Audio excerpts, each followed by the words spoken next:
mbokk yi on s'est beaucoup battu pour un projet. Le projet boobu mooy sauver le Sénégal. Le projet boobu mooy sauver le Sénégal.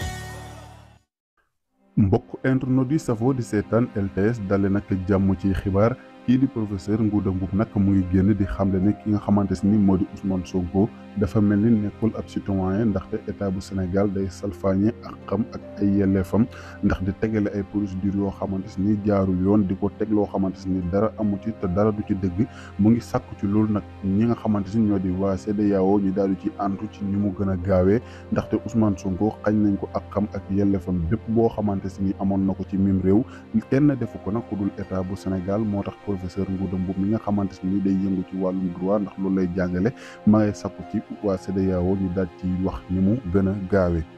mbokk yi on s'est beaucoup battu pour un projet. Le projet boobu mooy sauver le Sénégal. Le projet boobu mooy sauver le Sénégal.